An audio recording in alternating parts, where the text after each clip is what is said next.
Aktres na si Rita Daniela, natanong kung magkaibigan pa rin ba sila ng dating ka-love team niyang si Ken Chan.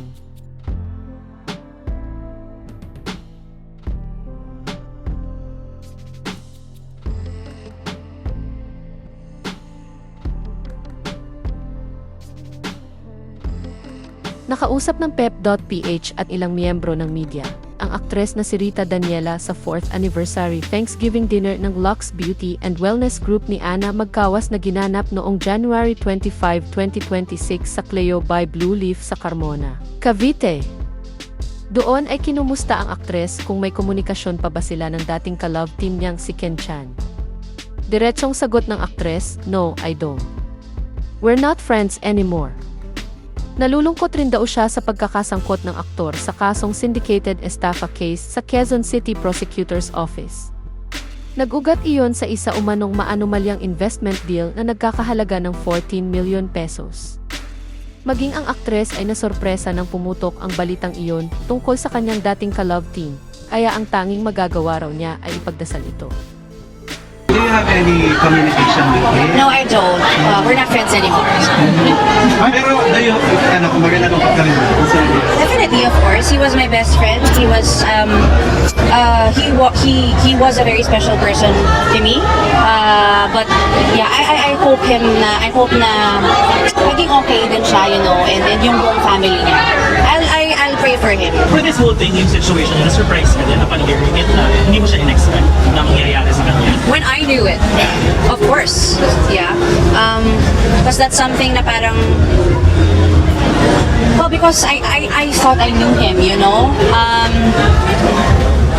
But I don't know, kasi feeling ko kahit malaman ko rin naman ng maaga, makakatulong ba ako? Parang hindi rin naman din ata. So, I think the best thing that I can do for him right now is just to pray for him. That's it. That's all. Pray lang talaga.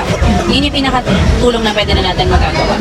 Kasunod nito ay tinanong ang aktres kung bakit niya nasabing hindi na sila magkaibigan ng aktor. Paliwanag niya, "Diyos ko, alam niyo naman yung mga past issues namin. Kayo na lang mang-connect the dots.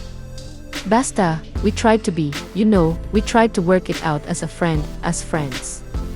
But it just happens to be that, you know, we're not friends anymore. And of course, I'm very sad with that." Inilahad naman ni Rita na mag-invest na raw sana siya sa negosyo noon ni Ken at magiging business partners na raw sana silang dalawa. Anya, "Not yet, but I was about to. We were actually going to be business partners. But hindi lang naman dahil sa business din. Kasi I'm sure you're all aware na, di ba, nagkaroon din naman talaga kaming ng personal, not problem, but..." Kasunod nito ay tinanong ang aktres kung nagkagustuhan nga ba talaga sila ni Ken. Kinumpirma ito ni Rita at inamin niyang hindi raw naman niya ikinakaila iyon na na-in-love talaga siya sa aktor noon. Pero ayon sa kanya, syempre, you know, past is past again. And I just hope that, you know, that he gets to find the person that who will really, really love and accept him. You know, but of course, I'm very sad with what happened with us. Kasi ilang taon din yun. Ilang taon namin pinaghirapan kung ano yung naabot namin together as with Ken. And kami, of course, as best friends.